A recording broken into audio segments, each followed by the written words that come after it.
people somehow believe that the market has gotten less risky today than it was, let's just say, in the COVID lows, right? And if anything, it's become immensely more risky. Everywhere you look, the market is expensive.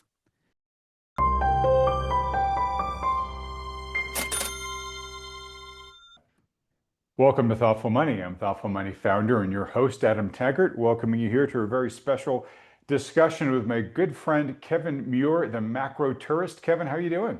I'm great. Always great to be with you, Adam. Looking forward to Thank you, this. Kevin. Same here, my friend. Look, there's a lot going on in the world right now. You were very kind. I know you do your own podcast from time to time, and you prepared some of the topics that you'd like to talk about here, which is wonderful. I love it when a guest does my work for me, and because you're a podcaster, you've got the skill done well. But looking at a lot of the topics that you've written here, kind of a theme running through them is that the market seems to be kind of looking past or getting a couple of important things wrong here. And so we'll talk through several of them. We can start wherever you like, but let me just ask you kind of at a high level here. We've got markets that are kind of unsinkable at this point, right? They're being driven by a lot of fervor around the AI trend. Obviously, the peace deal is kind of good news for the market. So whatever worries they had about Iran seem to be kind of dissipating at this point in time. Are markets too overconfident here, in your opinion? Oh, 100%, without a doubt, right? Like if we go and let's just stop and think about something like the equity risk premium. The equity risk premium is something where you look at the earnings yield of the S&P 500 and then you compare it to the bond market and you look at the yield on that. If we think back to March of 2020, the earnings yield on the S&P 500 was 6%. The 10-year was 1%. It was an earnings yield of 5%. The thing about the earnings yield, equity risk premium, is that it doesn't do a very good job at measuring the returns over the next year, but it does a terrific job at measuring the returns over the, coming 10 years. And if we look back at then, the equity risk premium was screaming that equities were going to outperform for the next decade. Well, now we've had, 5-6 years since then, and we have a situation where the equity risk premium is almost completely the reverse. The 10-year is 4.5%, and the earnings yield is 4 or something like that, 3.5. What that means is that the equities are priced for a lot of perfection. And yes, over the next year, they could get even more expensive. But when we think about this for the next 5 or 10 years, if you're buying at this price, it's not something that's going to do well over the long run. This is not the time to be expanding your risk assets.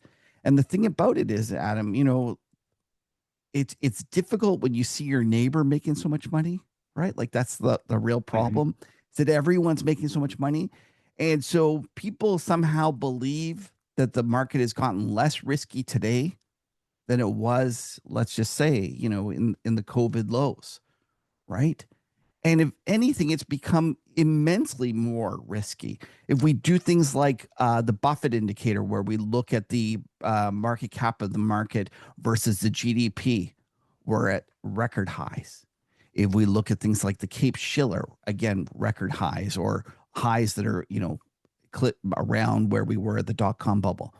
Everywhere you look, the market is expensive.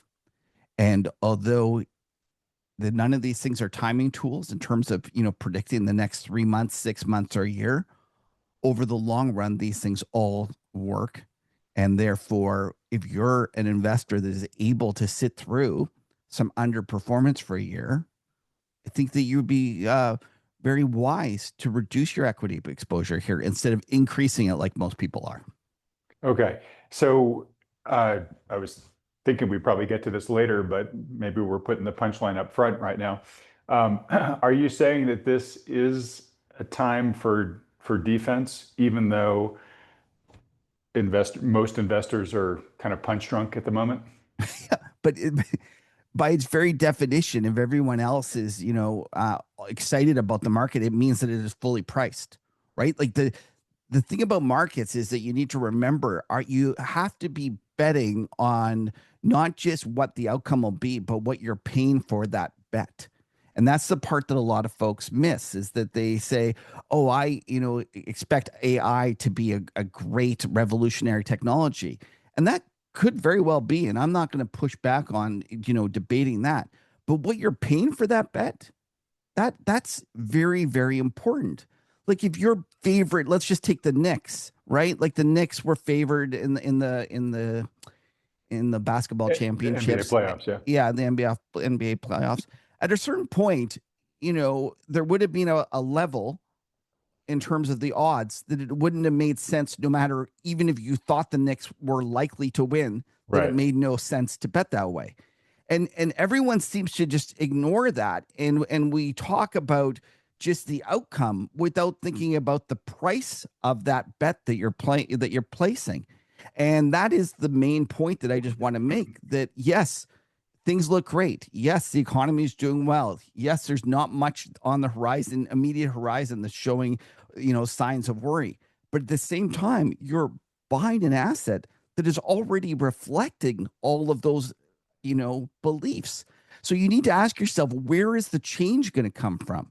And when something's so perfectly priced, it doesn't take much for it to get repriced at a much dramatically different low level. And I think that's what we're going to experience in the coming months and quarters. Okay. Well, very important point then. And we will get to the other points that you know sent to me in advance. Um, but on this one here, and think you're, I don't know if Kevin Muir himself is calling for this, but what I hear from you is there's the danger of a lost decade ahead for investors, right? This is the whole topic of price and value, right? Where markets get to the point where prices get so high, the value is just not there anymore, right? And when we have things like the Buffett indicator, cape ratios and stuff like that as high as they are right now, again, they're not good timing predictors necessarily in the near term, but they are very good indicators of what long-term future returns will be. And there are a number of people out there. I know John Hussman, with all of his charts that he puts together, he's predicting, I think, a negative average return for the market for the next decade. Yeah. I think even houses like Goldman Sachs, the big Wall Street cheerleaders, are saying low single digits, close to zero. So I guess first and foremost, what do you think about the probability of a quote unquote lost decade ahead? It's it, Where do you it peg that? it's huge. It's probably what you should assume.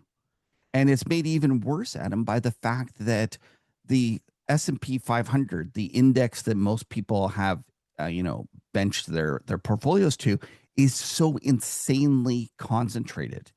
And that's the part that I think is really dangerous, that makes this one much more different in terms of other, uh, let's just say, bad periods. Because of those top 10 stocks that are actually even more than top 10 now, but that concentration of tech in there.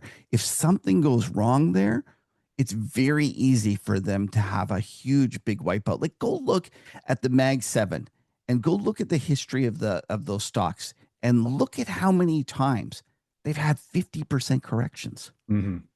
It's high. Like, these are very volatile stocks.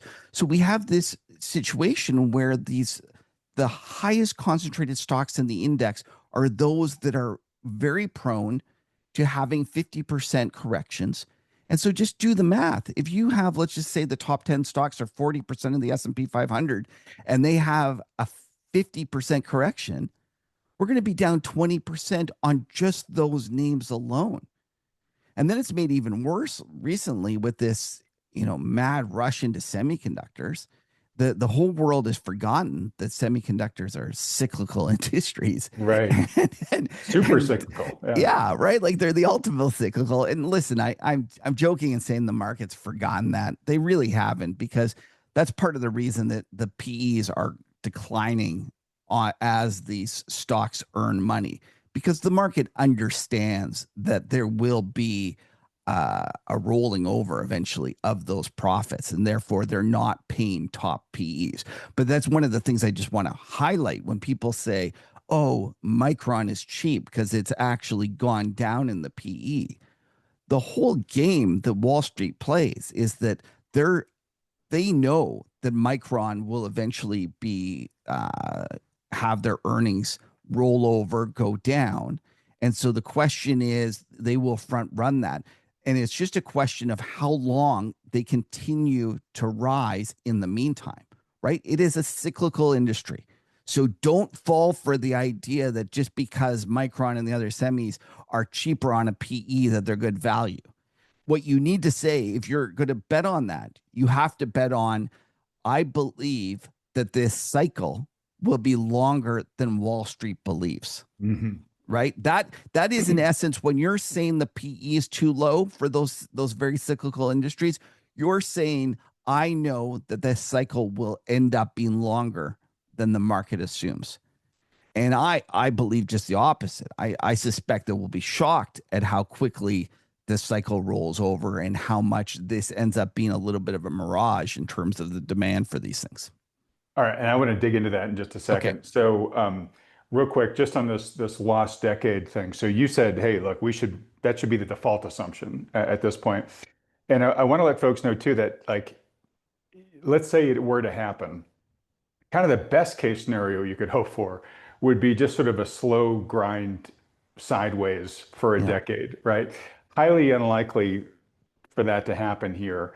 One, just because that's usually not how these lost decades go, but also because of the cyclical risk that you're talking about here, Kevin, where this whole fervor that the AI trade is built on is built on this capex cycle that's booming right now, but is likely not to last forever, right? And so when people begin to realize that, okay, that the jig is up and maybe we're not going to spend as much as we thought we were, then there's going to be kind of a big correction. And now, folks, a lost decade doesn't necessarily need to be a bad thing. You can make money in a lost decade with the volatility. You just have to make sure that you're sidestepping the big Right. drawdowns, right?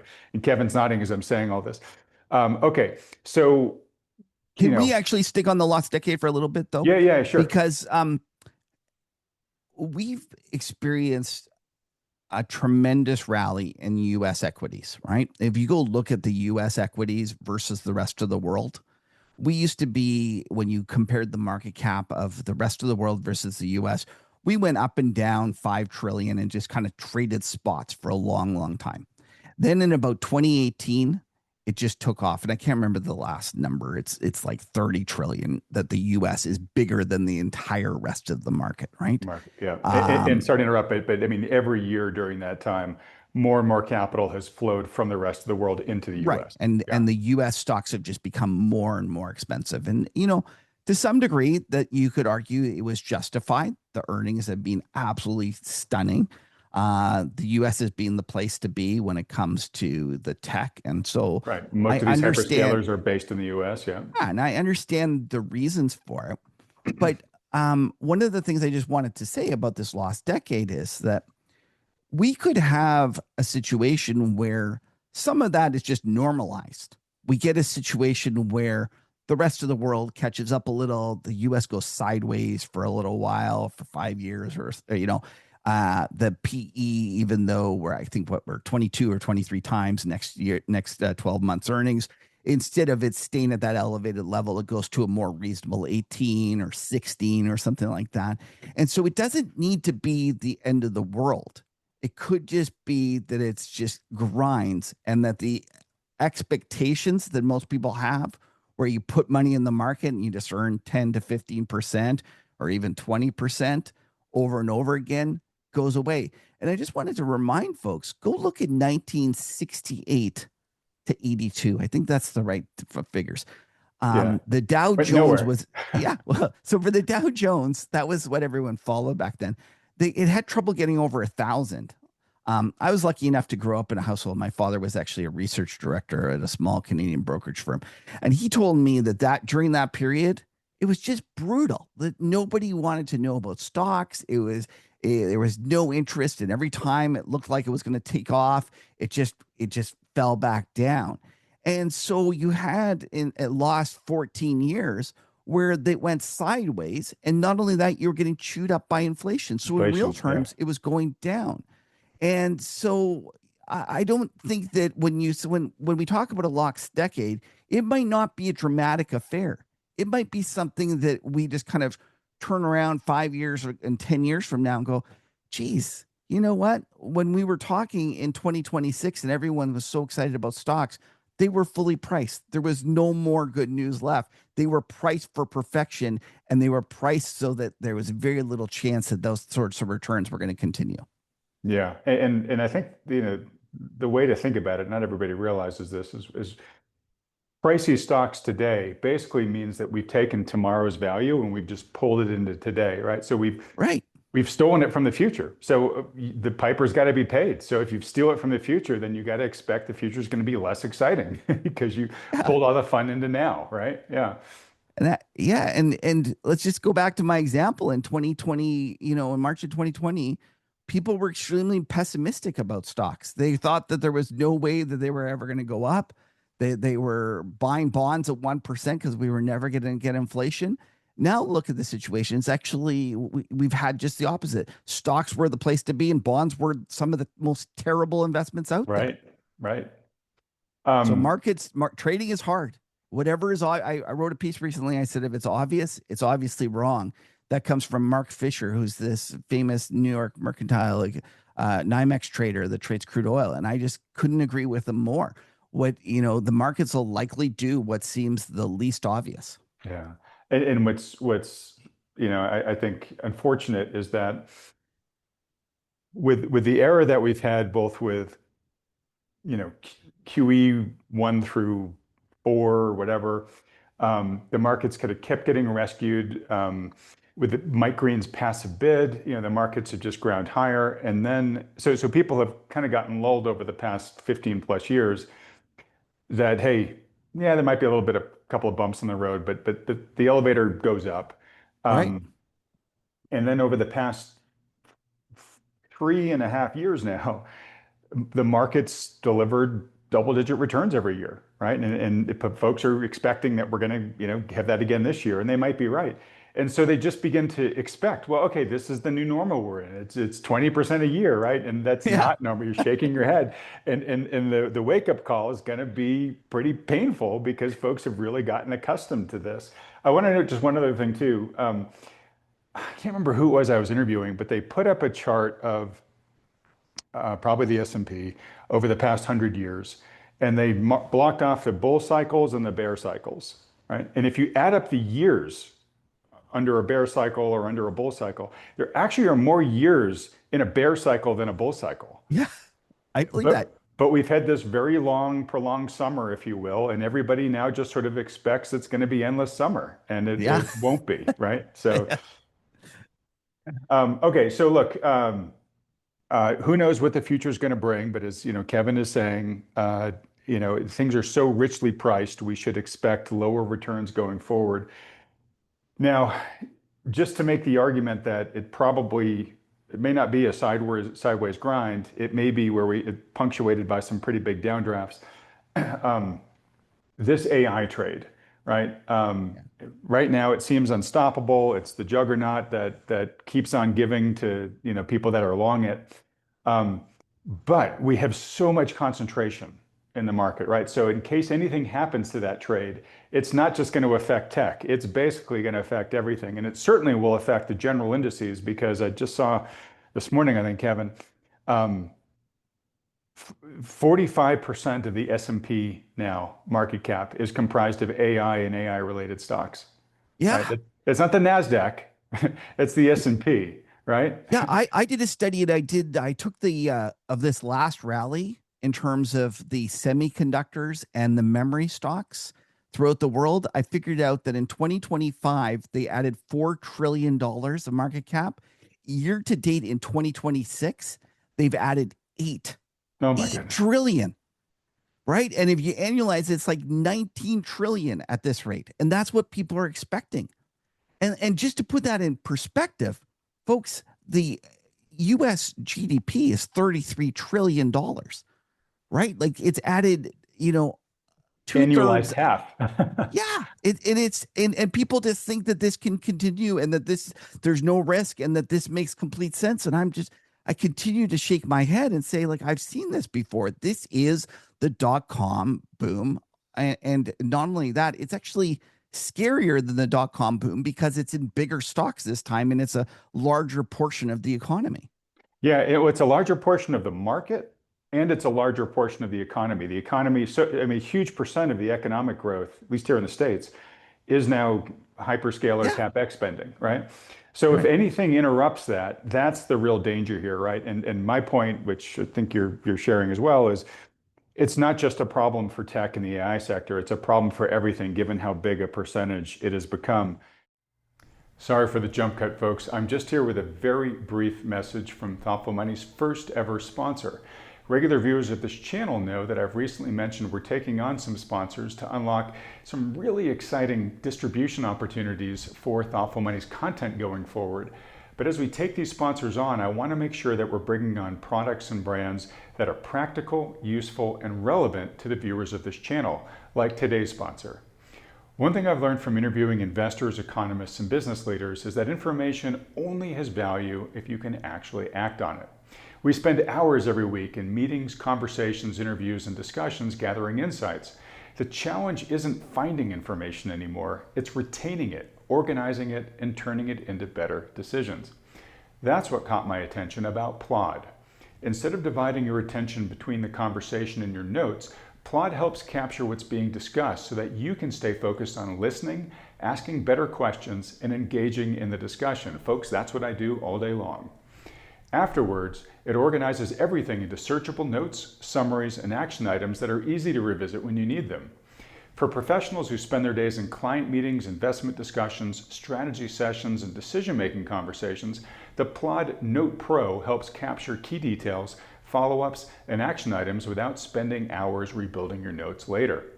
And for people who spend their day moving between conversations, events, client meetings, and research, the Plod NotePin S provides a hand-free way to capture important information the moment it happens. No need to pull out your phone, no need to interrupt the conversation. The goal isn't simply to remember more, it's to retain the information that matters, revisit it when needed, and make better decisions because of it. That's where tools like Plod can make a real difference. So check out Plod at plod.ai/Atom and use code ADAM, A-D-A-M, for up to 20% off. And I'd love to get your thoughts on this. So there's the risk of just general overbuilding that you do in a new technological rollout like this, right? We did it with .com, with fiber. We did it with the railroads. I mean, we've seen this many, many times in the past. So there's that danger, and we just don't know when too much is, right? You don't know where the we built too much point is until you've surpassed it, and then you look back and say, oh, okay, right. So we have that risk in general. But there's another risk that I just was reading about this morning. I'd love to get your thoughts on, which is, okay, let's take fiber or let's take railroads. You overbought, then there was overcapacity, so it sat fallow for a couple of years as the system kind of corrected, right? All the overprices, all the malinvestment kind of gets bled out. But you still have this valuable infrastructure that is there for the next generation to come to and say, okay, look, I'm going to build profitable commercial operations on top of that. And that's where you really get the long-term boom, right? Here with compute, an iron railroad tie will last for decades, right? It can sit there fallow. Dark fiber can sit there fallow, and it's still just as good 5 years from now when you light it up than it was before, right? Compute, they're saying, is different, where the lifetime of those chips is like a couple years, basically. Right. And apparently the cost of replacement is what I saw was about 2/3 the cost of construction of getting this thing up and running. So you build the data center, you run it for a couple of years, then you got to replace all the hardware and the chips that are in there. And that's about 2/3 the cost of having built this thing in the first place. So it's not cheap, right? So it's short-lived and kind of expensive to maintain and replace. So is there sort of a time bomb here where we kind of realize like, whoa, wait a minute, these trillions that we just spent kind of went poof after just a couple of years, and now we need a whole bunch more trillion? Listen, Adam, you're spot on correct, and it's even worse. My understanding is it's not just the chips that depreciate really quickly; it's even stuff like the cooling. They keep getting better and better at the cooling, and Hmm. so cooling today is much more advanced than the cooling a year, 2, 3 years ago. So all that needs to be ripped out as well. And then it's made even more dangerous by the fact that we have these competing models that are from China and a million things like that.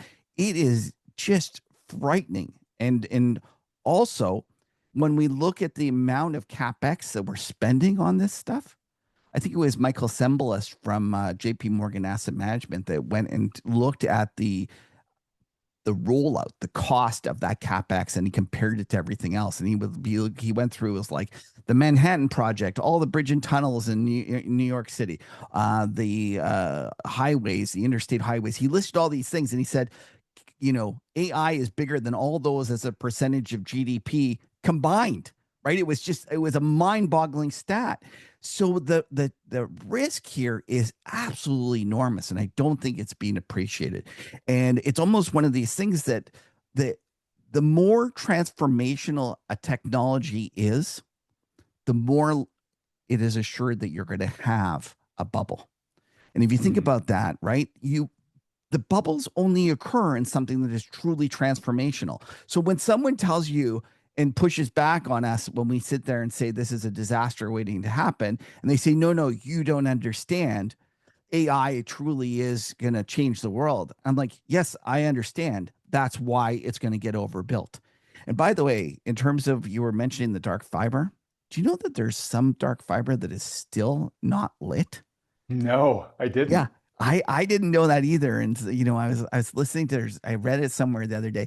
And that dark fiber, by the way, was the part of the reason that YouTube ended up being able to be produced, right? Like that Right. over, build ended up, being the impetus, and they could have cheap videos. And that was part of the reason that YouTube and Google were so successful, was that overpricing. This one will be much more dangerous because, as you say, it's going to depreciate much more quickly, and it won't be as useful. So it's going to be even more money wasted. That's why I'm just shocked about the absolute casualness and the acceptance and the fact that we're not worried about it. But I was wondering if I could introduce here my theory on why we've had this rally of AI and Please. especially the semiconductors and the memory stocks in the last 3 months. Okay. If we remember back to 3, 4 months ago, there was some worry that AI was getting in trouble, that the jobs were going to be replaced, and Hmm. there was some concern about it. I guess it was towards the end of 2025 we saw some corrections in some of those stocks. Then all of a sudden in 2025, we with the beginning we had Venezuela, then we had also the Iran Israel U.S. war. And during that period, stocks obviously got into a lot of trouble, and AI stocks went down with them.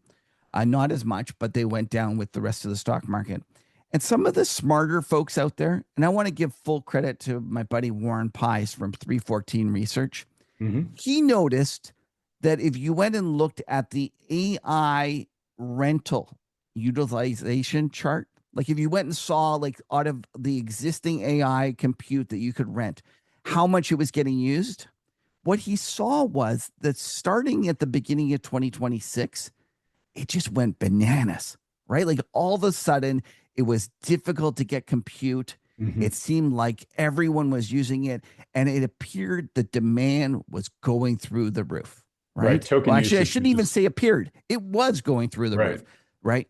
And he rightfully said, whoa, I don't really understand what's going on, but I got to own these stocks. And listen, kudos to him. Kudos to everybody who, nailed this trade. They saw this, they saw the demand, and they went and they bought it. Here's what I'm worried about. If you go and listen to these tech companies and you learn what was happening, you'll realize that what a lot of these software companies did was they insisted on their engineers using AI. Right. right? Like these guys had, the CEOs and the leaders had, swallowed the hook, the whole thing, and they said, we're going to commit everyone.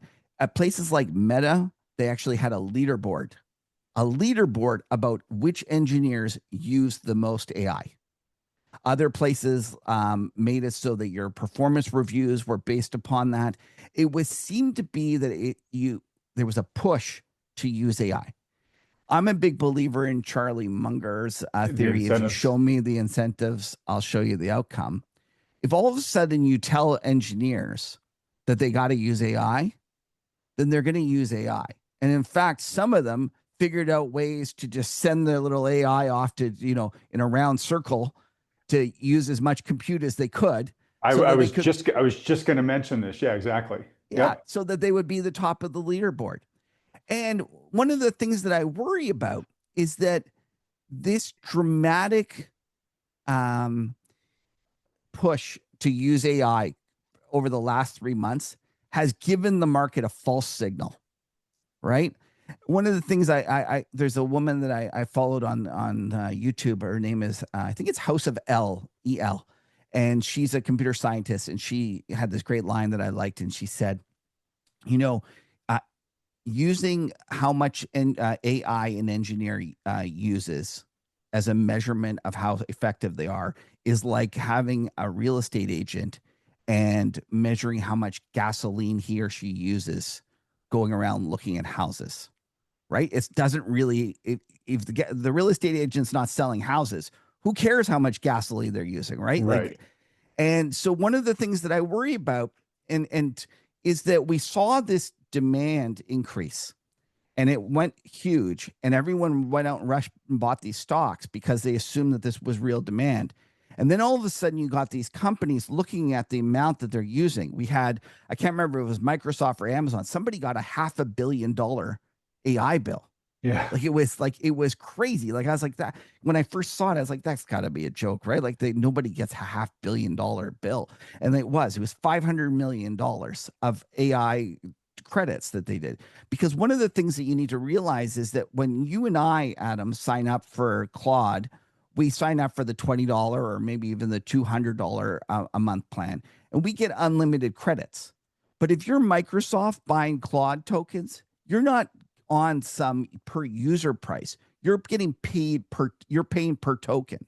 Yep. And then if you go and tell your engineers that they have to use it and you make leaderboards to design to encourage them to use it, obviously you're going to get way, way too much. So what we've saw over the last month or two is a lot of these folks, a lot of these tech companies pulling back and trying to say, hey, wait, really it's whether the outcome is good, not how much they're using it. Right. And so what I am petrified about is that a lot of these stocks have not really reflected that. They've assumed that the demand is based upon this 3 months that was just kind of a stupid aberration, like I call it the token mirage, Yep. and that there's going to be a huge wake up call when all of a sudden we realize that we mistook how much demand there was for this.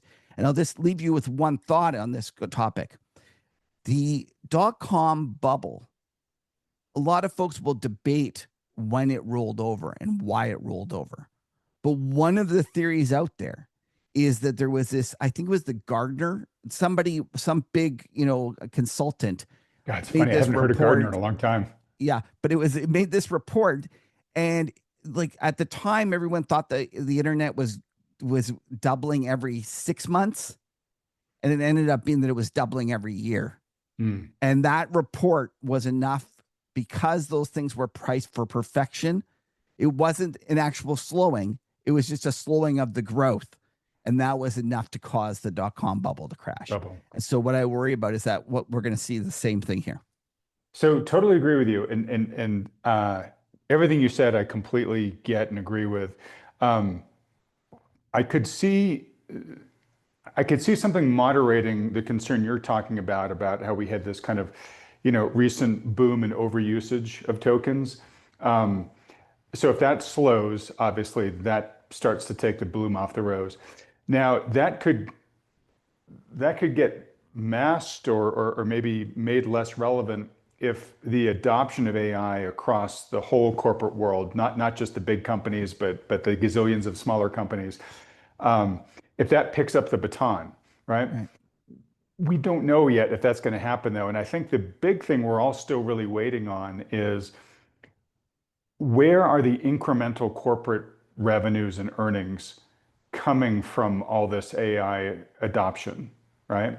And I don't think we know that yet with enough confidence. Um, you look like you've got something to say on that, so I'll take a I beat here do. for a second. I was trying to let you finish the question. Yeah, so I completely agree. And one of the things that I think is interesting about AI is that I believe it actually levels the playing field for small businesses. And I'm talking super small business. I'm not Hmm. talking Russell 3000, 2000. I'm talking like mom and pop organizations. I saw this terrific report, and it was a fellow that was running like a 10-person store. And he had talked about how he was always struggling with inventory, fulfilling client orders, maintaining like a system. And he had had people come in and offer him, here's an inventory management system. And Yeah, it was 10 grand or 15 grand. I don't know what the number was. It wasn't a lot of money, but it was a lot of money for a guy running a 10-person, antique antique store in the store. middle Yeah, of nowhere. And with AI, he's like, I wrote my own. I wrote a terrific, inventory management system, and I did it myself. He was a fairly I think he was an engineer originally or something, hmm, but he wasn't a computer engineer. He wasn't somebody that had grown up programming. He knew just enough to do it. And he said, not only is it a fraction of the cost, it cost me like $20 a month Claude subscription. Not only was it a fraction of the amount, it also was better. And so when I think about I actually believe that it's going to be terrific for small businesses. I think that for the first time, you're going to see companies that no longer could have software writing their own software to take advantage of things and make things right. more efficient. And I'm not sure that it's going to help the big companies of the world. And yes, of course it would, but I don't think it's going to be as dramatic and life changing as people believe for bigger companies. I think that the real benefit will be for the smaller mom and pops. And that, by the way, isn't going to be shown in a stock market that's higher. And in fact, you might argue that now all of a sudden the little mom and pops are going to be able to compete with the Amazons, and that you should no longer pay as much for Amazon because the smaller guys will be able to compete with them. That's actually a really interesting idea here, which is that the lion's share of the benefits might actually appear in private companies, small Yeah. private companies, right? And therefore, the stock market, A, might not get that benefit because it's happening in the private markets. But to your point, it might even come at the cost of the publicly traded companies. So Yeah. AI might actually be bad for the public markets in the long run. So Adam, I have a son that has a summer job, and he was waiting for his clearances to go through, and so he had a month before he was going to go work for it. Now he's a computer engineer, but along the way, I said, when he was chatting about what he should do, I said, well, I'm going to put you to work. And so I said, one of the things that I always like doing in my chat is I like making this kind of markets on contracts. So we'll just say, hey, if you were going to make a market on the Strait of Hormuz opening before the end of the month, where would you be bid offered? Right? What would be your Hmm. bid and offer on it? Kind of like a poly Sure, market thing. poly market. Yeah. And I said to him, what'd be really cool if you wrote me that, like if we had our own poly market. So over the weekend, now listen, he's a computer engineer, but over the weekend he wrote it for me, and so we, Wow. and everyone can come and try it out. By the way, come go to my website and try it out, and you can go trade. It's a lot of fun. We have a little bit of a contest going in terms of doing it. We make up contracts, and it's fun. But the reality is that a year ago, 2 years ago, before the Claude and these other AI tools were so great, that would have taken him weeks, maybe a month to actually program up. And now all of a sudden it's done overnight. And so it really does make a single, like I'm just a one man show here. And all of a sudden I can do this kind of fun thing for my folks that are interested. And so I think that there's going to be a million things like that that are going to occur out there. So I totally agree with you. And by the way, it's super valuable to have a computer engineer in the house in the new era of AI. So kudos to you. Um, and folks, it's the macrotourist.com. That's where they should Yes, go that's to correct. play around with that if they want to. Okay. Um, so yeah, so back to the point I was making, which is I totally agree that's going to happen, right? And obviously there will be benefits for enterprise companies as well. But to your point, maybe the lion's share is on the smaller companies or whatnot. We just don't know, A, how much that incremental value creation is going to be. And I'm willing to bet, just like with the internet, it's probably going to be tremendous in the long run, right? Question though is over what timeline, right? And right now, all we see are things like exploding token usage and stuff like that. That's our only marker for AI's success. But at some point, we're going to start being like, well, wait a minute, we're spending $1 trillion+ a year on all these tokens and all the build out and everything. Where are the benefits? Are they going to arrive in time to justify these price for perfection prices that we have right now? And who knows? It's all TBD. But I'm with you where I think very easy for a lot easier for things to go wrong with the story from here than for things to go right Right. with the way things are. But a couple of things I want to mention here based on what you said. One is I attended this is just a validation of your point on small industry. I attended a AI uh, little gathering that Van Eck, Oh, the yep. firm Van Eck Yep. put together in San Francisco. And really smart people, really interesting people showed up. And at dinner, I sat next to a couple of different entrepreneurs who were building agent-only companies. So they were Oh, like, I've put a flag in the ground that says my company is going to do X. It's going to be a world-class company, and I am going to be the only employee from day one to forever. And wow. my job is just to build all the agents to run this company, right? So you already have really smart people that are basically starting with a, what do you want to call that? An agent first mindset, which is basically Oh, a zero employee or one employee right. only mindset.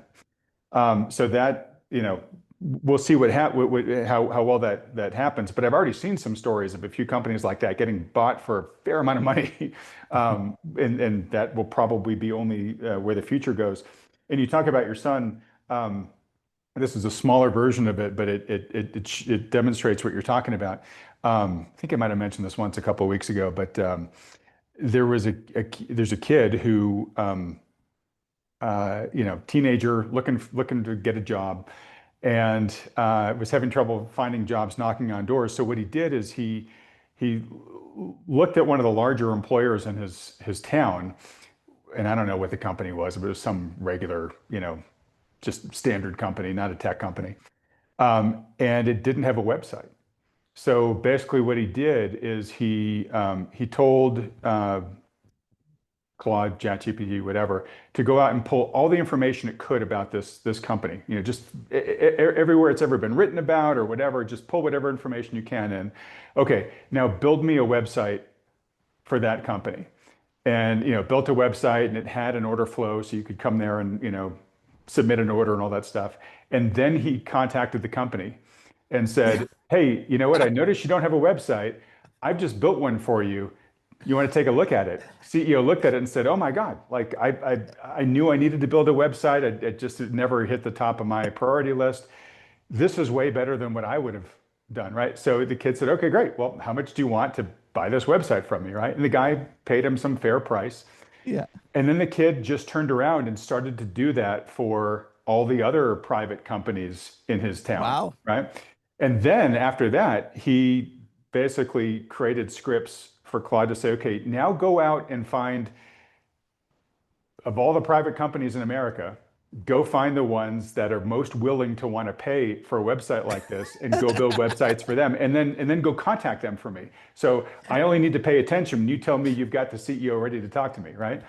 So this kid has just used AI to build basically an Wow. empire here, right? Good for him. Yeah.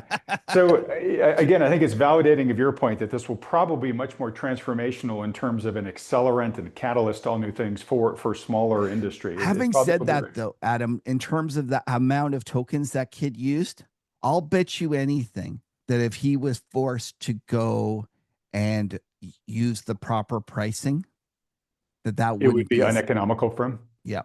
It very well may be, but of course I think that's at that's an today's. arbitrage with how much that these things are mispriced, and that's the thing. So I'll be honest. I use it as well for some of my programming. I was sitting around with my son the other day, and I was thinking, I was like, oh, the more I use it, the more I like it. And I went and figured out how many tokens I was using, and I was like, holy smokes, this is bad. I'm actually like, if I got charged properly for this would be like 50 times more than I'm paying. Prohibitive, I take it. Right. So one of the things that I'm doing is I'm making sure that I go, okay, this isn't going to last. I'm not going to be able to do it. Make sure I program, like I'm making programs that are usable going forward instead of a lot of times people just get clawed to make the actual like make it and it's not reusable. So Yep. one of the things that you should really be thinking about is assume that this pricing is not going to last over the long run and get it to write you the programs as opposed to getting it to do the work for you. And that's one of the big differences that Okay. I think that people are missing. And that way you end up with software that's on your local machine that can run it Exactly. going forward. Yeah. Right.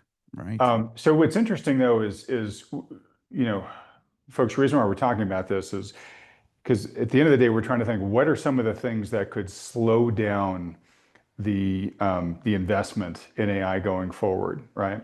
One could be, hey, we're just not getting as much value out of this as we thought, and companies just start spending less, right? That could happen. We just don't know. We're going to find that out. It could be it could be physical constraints. So I've talked to Jesse Felder, who has talked a lot about just okay, right now, Wall Street is basically pricing the capex wave as if, as long as the money is there, the data centers are going to get built out, Right. right? But you know that there are shortages of permitted land. There's increasing municipalities that are pushing back and slowing the rollout of these things.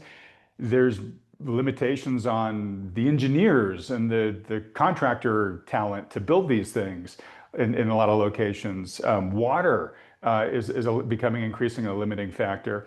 Availability of copper. I mean, there's a whole bunch of physical world constraints that Right. even if the money is there, even if the chips have been produced, they just might not be able to build the data centers out as fast as they thought, right? And then there's something you mentioned real briefly earlier, but I just want to shine a light on it, which is the approach that the US is taking and much of the West is taking is, okay, we're going to win this AI war in hardware. We're going to build out the most compute, right? We're going to get the most chips, the most data centers. Well, China, because they don't get access to the best chips, has taken a more software approach, which is, Right. well, if we can be better and more efficient with writing the code, we won't need as much hardware. And I think just this week, I think maybe even just in the past 24 hours, Kevin, there's been sort of another DeepSeek, surprise where the latest models that came out are pretty damn good Right. compared to the Western large language models. Yeah. So we might find out that one of the limiters here on the build out is we just don't need it. That we start to shift and say, well, let's make the software better to do more with what we already got versus just build a whole bunch of more compute going forward. And so there's just a whole bunch of different factors like that, is what I'm saying, that could then make people think, you know what, we're just not going to spend as much going forward on the capex. And if that comes down materially, that I think is what pulls everything down with it. Yeah. Completely agree. And going back to the thing, it's priced for perfection. It's priced for this to continue forever. And there's just so many things that can go wrong. Yet right now we're in that kind of crazy moment where everything is viewed bullishly and it's just speculation upon speculation and it'll end when it's ends. And the real problem is that when it ends, it probably isn't going to end by going sideways Mhm. in terms of this specific story. And it's probably going to be pretty material. And I'm not trying to sell doom, folks. It's just going back to our earlier conversation about how much of the markets and the economy are being driven by this build out craze. And Right. so if that cools off, it cools everything off. All right. So Kevin, for the person that's watching this and saying, Kevin, come on, man. AI is great, but even if there's a hiccup in AI, we're bailout nation. and the central planners are going to ride to the rescue. Oh, And Kevin Warsh is now, the new Fed chair. And even though he's talking a hawkish game, he's really a dove. And he was put in there by the administration. And they're going to want somebody to come in and just, paper over everything in case there are any hiccups along the way. What would you say? well, first of all, a lot of folks don't even believe that that was a hawkish speech, right? I'm shocked at the amount of folks that I am, you know, pushing back on that are saying, "Oh no, that was a really dovish speech," and I'm like, I don't know what you guys were watching. I watched that, and that was about as hawkish as he could possibly have been, Yeah. right? If we And I just go, to interrupt, but I yep, saw it through your eyes. I mean, I saw yep. him say basically, I will do whatever it takes to keep Yeah. inflation It tamed. was the druggy, whatever it takes moment, right? Yeah. Let's just think about the Fed in terms of its dual mandate. This dual mandate is maximum employment and price stability. He acknowledged the dual mandate. He made a slight one, offhanded remark about employment and then just kept hammering home price stability, Hmm. price stability, price stability, price stability. We will get there. We are, that is our focus. The other thing he talked about is that we've been 5 years with the Federal Reserve not meeting its inflation target of 2%, 5 years, and that is going to change under my watch. The other thing I found amazing was there's in the past, he's talked about what was important in terms of inflation about what's on the left hand digit side, right? Meaning Hmm. 2.2, 2.8, it doesn't really matter. What's important is it's a two, right? And that Yeah. was the argument. Then you go and they ask him a question, and he says very clearly to me, the digit to the left should be a two, the digit to the right should be a zero. Zero. And until you get to two, there's no point in discussing this. I've seen some really smart gut people talking about how he's still willing to accept 2.8 or 2.9. I saw Jeff Gunlock arguing that even post meeting. And I was like, I don't know what you guys saw because to me, he very clearly said they need to get to 2%. And so one of the things that I find interesting is that a lot of the bond folks are very much in our camp, Adam. They're like, they saw it the way we saw it, that this Fed is going to be fairly hawkish, that they are moving that direction.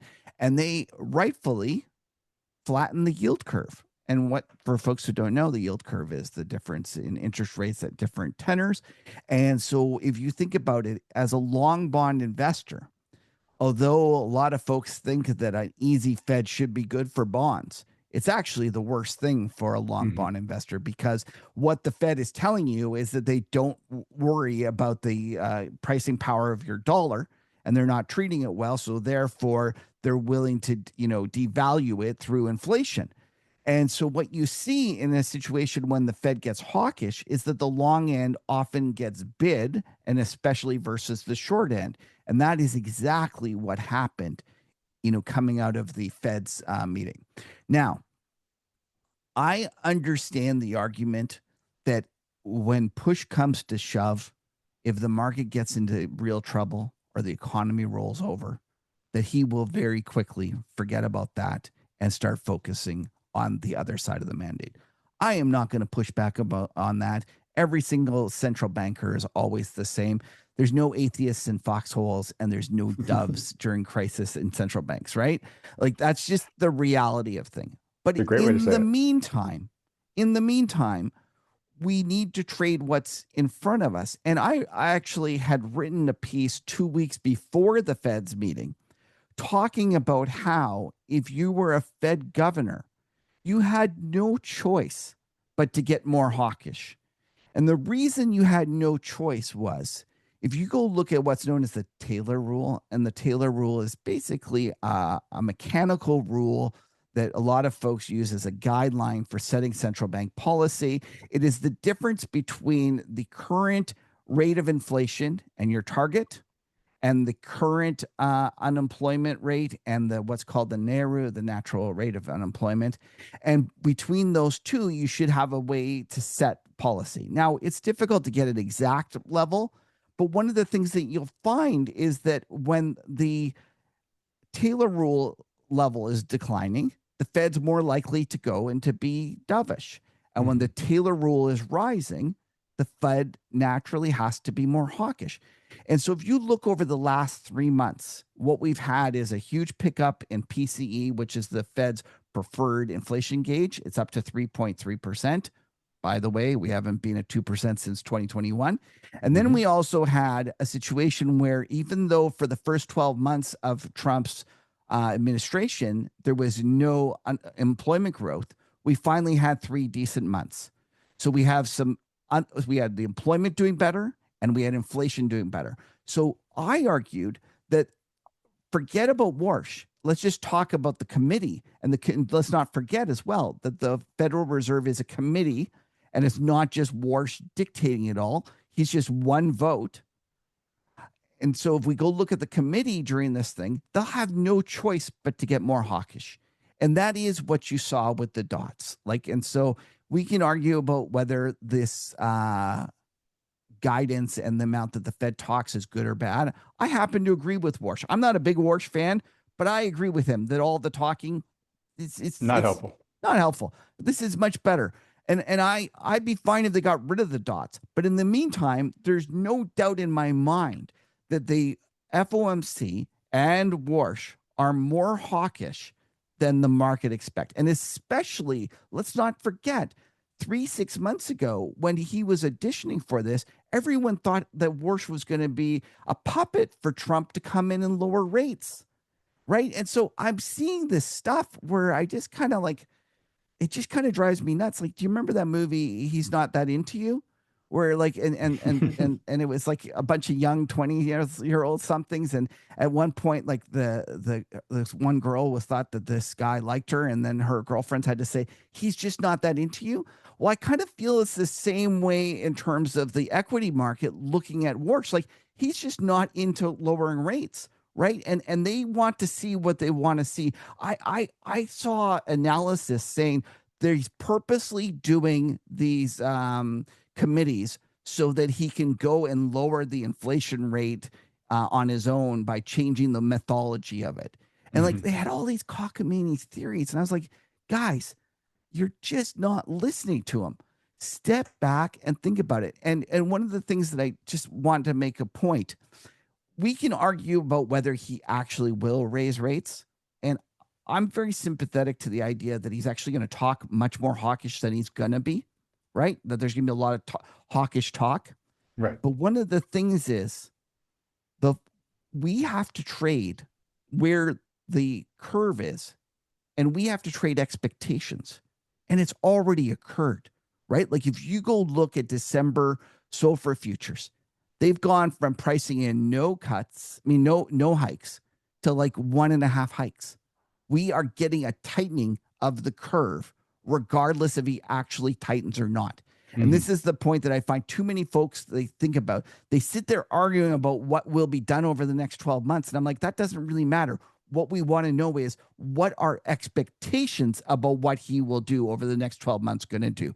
And those have been just universally backing up, getting more hawkish. This is another reason that the stock market today is actually more vulnerable than people realize, because the equity folks have their heads in the sand and they're just pulling the ultimate ostrich and just no, I can't hear you. And they're not listening to the Fed.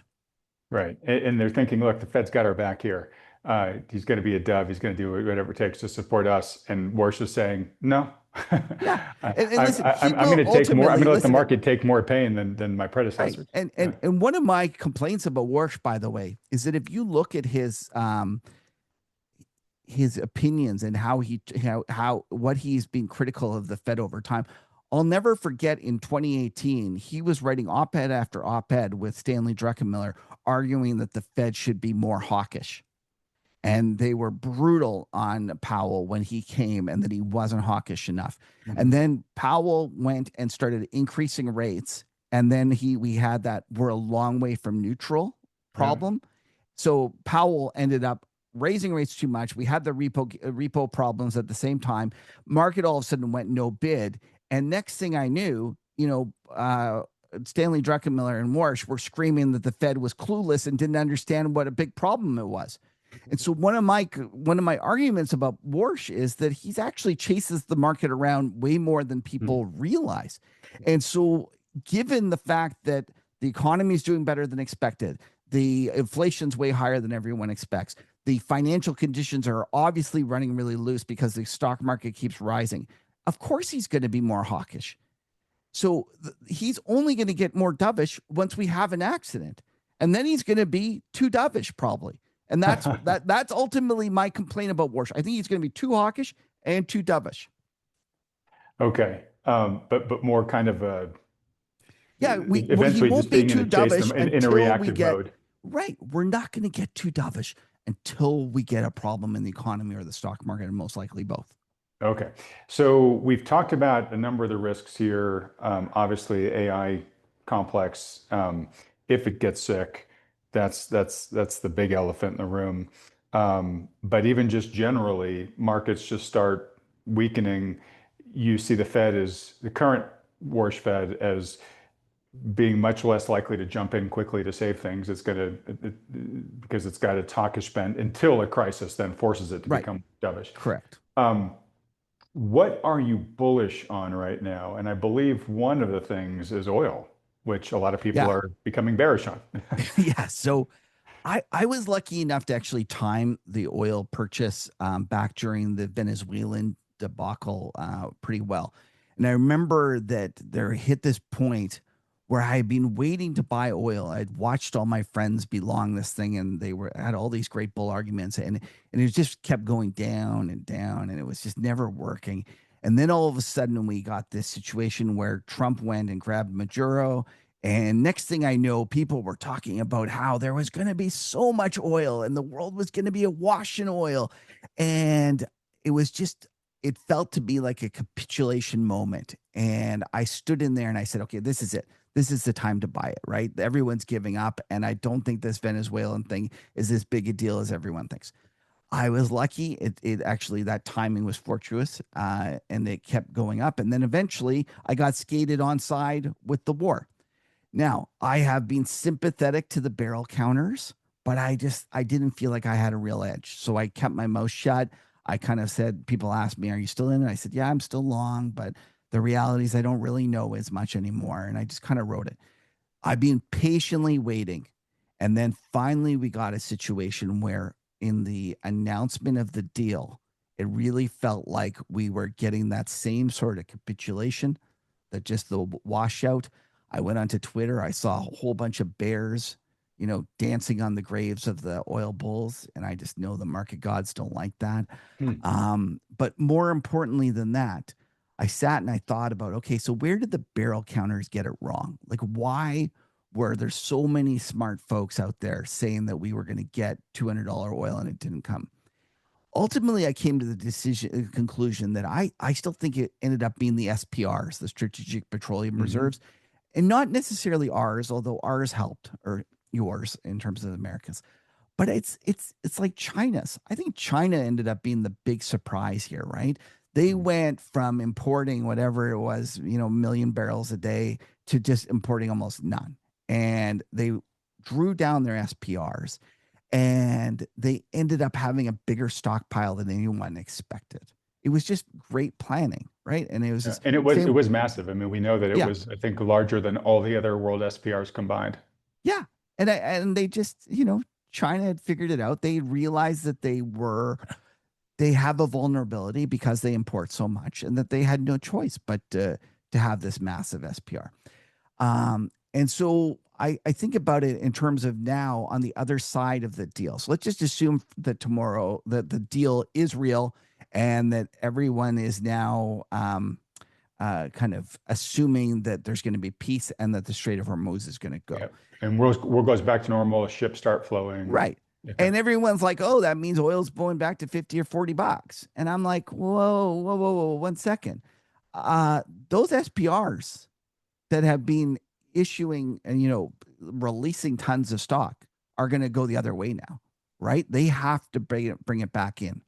So Right. to me, Sorry to interrupt, but there will be other countries too, like India, Australia who didn't have SPRs, who are Well, now that like, was my we need next to get point one. was not only do the existing SPRs need to be refilled, but if you sit and think about this from kind of geopolitical gamesman theory, what you'll have to do, the whole world needs an SPR now, right? We need way more held as a reserve in case this continues and occurs again. The world has become a more unsafe place over the last 6 months. Totally It agree. is never been more important than you have an SPR.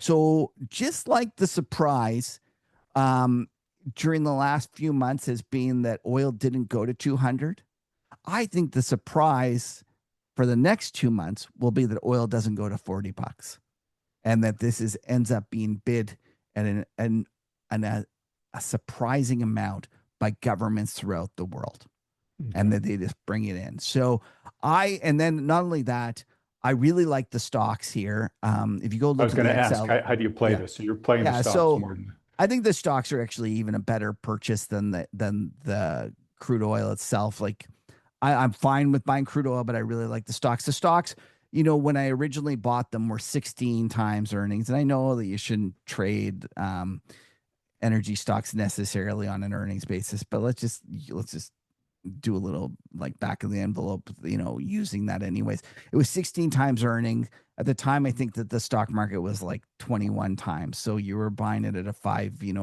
turn discount. During the war, that thing rallied to a 20 times earnings Mhm. level. And now with all the pessimism out there regarding the coming glut in oil, which they think we're down to 12. So I'm buying a cheap asset that I think is going to be bid much better. And not only that, nobody owns it. And even Right. let's just talk about the USO, for example. The USO has the largest short interest out there ever in terms of like it's some obscene amount. There's some two-time levered ETF, SCO, that the amount outstanding went from zero to like some absurd amount. So I suspect that there's going to be a lot of short covering here, and not only that, there's a lot of underweight on energy. It ends up being one of these things that I could see a situation where the semiconductors, the AI stocks, they all start correcting, and the thing that goes up is the thing that nobody owns. And Yeah. that's the one thing about this market is that it always confounds people and does these strange things. I suspect that in a correction, we'll be shocked at how well energy stocks behave. Okay. The only thing I'll add to what you said there is everything you said about the stocks themselves, and they pay you.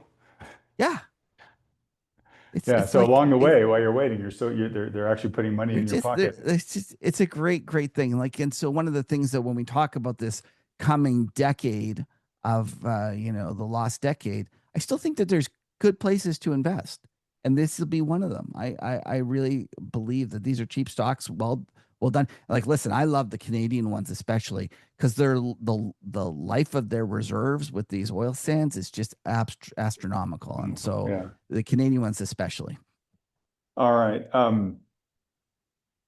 Well, first off, thank you. This has been great, Kevin. We'll start wrapping things up here. I got a whole bunch of other questions for you, and I'll have to jettison most of them for the next time.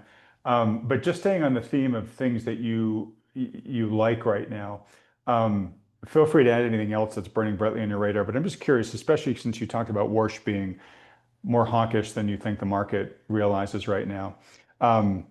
Precious metals have been sagging of late, and they seem to get Warsh's hawkish message because they kind of plummeted in the Yeah. day or two after that.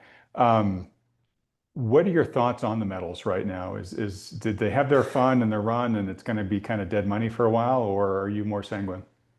So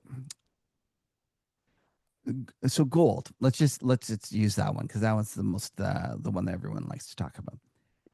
Back in 2022, when Russia invaded Ukraine, I made the argument that the world had changed, Hmm. and when that world had changed, it was going to cause gold to be bid for a long time. And the reason is because if you're sitting there and you're the People's Bank of China and you have a large FX reserves, uh, you know, you look at what happened to Russia and you say that could happen to us, right? And although we don't think it's going to happen today, I still think it makes a lot of sense to diversify your asset base. And so you get on the bid for gold. And this has been my argument for a long, long time, is that the People's Bank of China is all that matters. They're going to continue to diversify into gold. And that when you look at the guys that do the multiple regression analysis of the US real yields and the US dollar versus gold, they missed the rally of 2022 to 2024 or whatever it was, because during that whole time the US dollar was going up and rates were going up. And so they were looking at their models and kept saying, I'm going to buy gold at 2,500 because that's where it should be.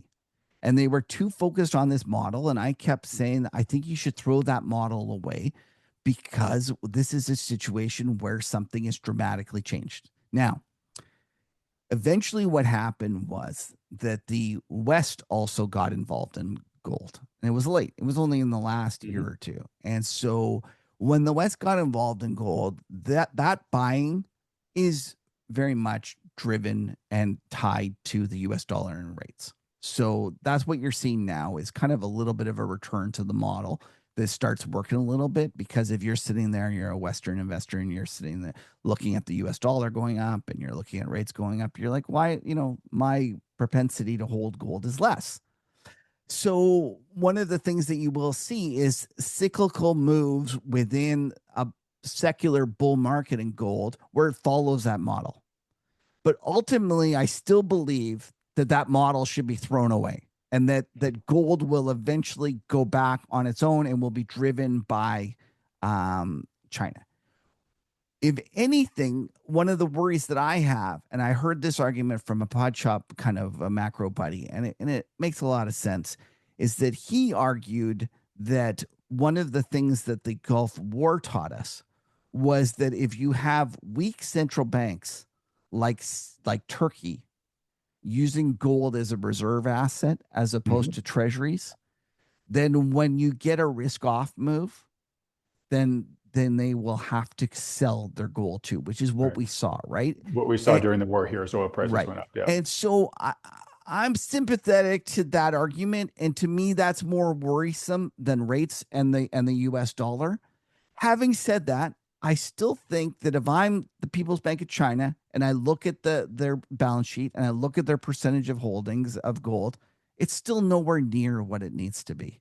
And I believe that they will ultimately continue to buy gold. And so if we were to get a backup in gold, I think you just go with the People's Bank of China. So when people ask me what I think about gold and what would it take for me to get less bullish, it would be the People's Bank of China for some reason stopping buying. And until I see that, I continue to think that you should own the gold. And by the way, the miners are just like the energy stocks; they're dirt cheap. And if anything, if I probably had to pick what to own, I'd probably pick the miners over the actual metal right now. Okay. All right. Great answer. Great explanation. Okay. So I'm just about to wrap things up, but real quick, we know you like oil. Sounds like you like gold long term. You like the oil producers. You like the gold miners. Anything else on your sort of like, hey, given current conditions, here's an asset class I just really like? Yeah. So one of the things that we didn't really have a chance to talk about, but I'm a big believer in, is I went back and looked at when I coined the term a series of rolling mini bubbles. And I found shows you how long I've been doing this. I found the original post. It was 2014.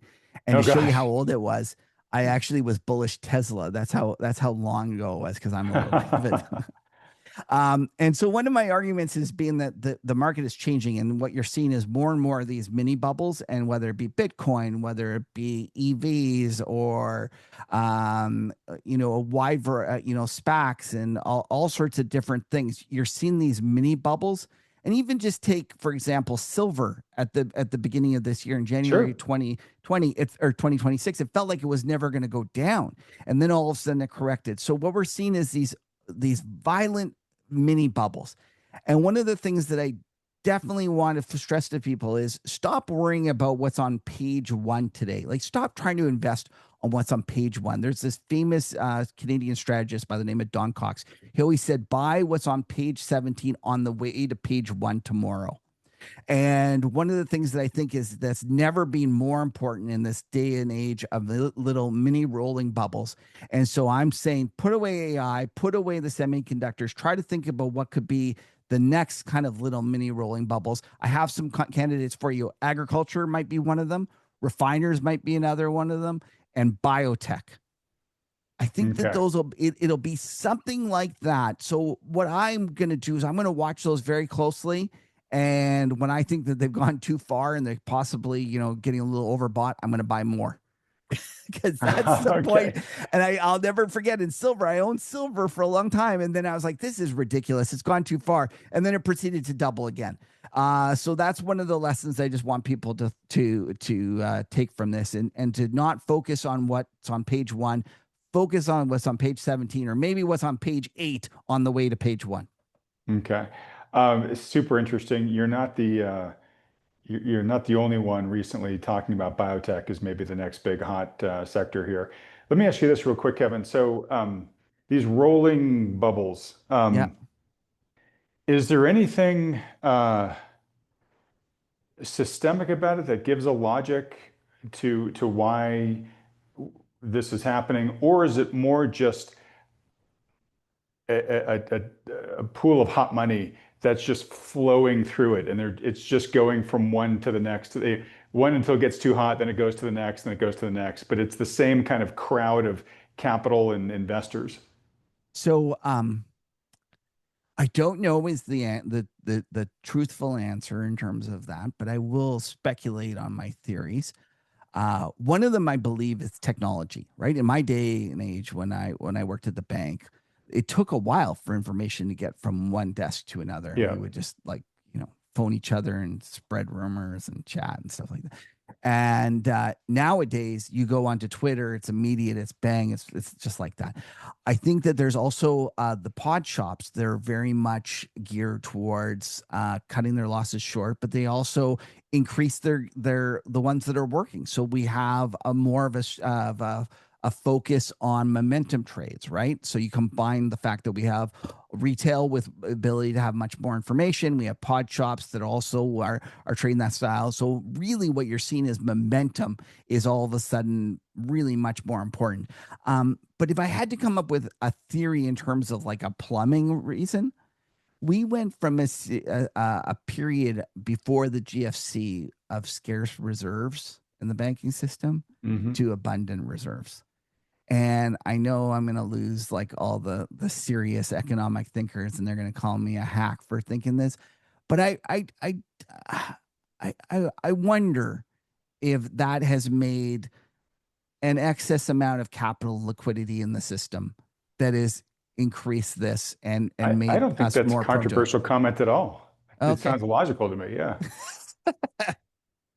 Well, that's that. If I had to pick something, I would, go the move from scarce reserves to abundant reserves. Okay. And going back to Warsh, and I should know the answer on this, but I don't know if I can say it definitively, but I think he's less of a fan of the abundant reserve, the ample reserve Yeah, model, right? I don't. Yeah, but I don't know if he's going to actually be able to change that, and I'm not sure he really truly wants to go back. Really. Right? Even Like for all I his don't talk about know. shrinking the balance sheet and everything. Yeah, I'm not sure what he truly in his heart of hearts wants, right? A lot of folks when they're sitting there taking pot shots at the Fed, it's Sure. easy to say a lot of things, but then Yeah. all of a sudden you get put into that like I Yeah. remember doing a thing in university where a professor asked me about shrinking the government's deficit, and then he gave us all the government's budget and said, "Okay, what do you cut?"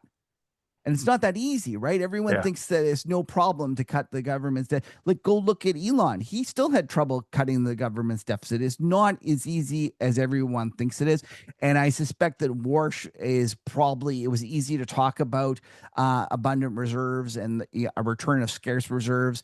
But when he actually goes to do that, I don't know. Well, But I do, just look at yeah. Scott Besson, who spent, a ton of time criticizing Yellen's short-term financing at the Treasury, and then he gets the role and is doing the same thing. Adam, you know what the craziest thing about that is?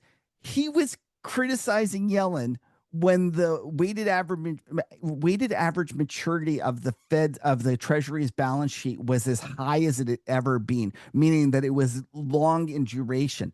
So the reality was that Yellen was quite prudently trimming it back because it had in fact had gotten too long.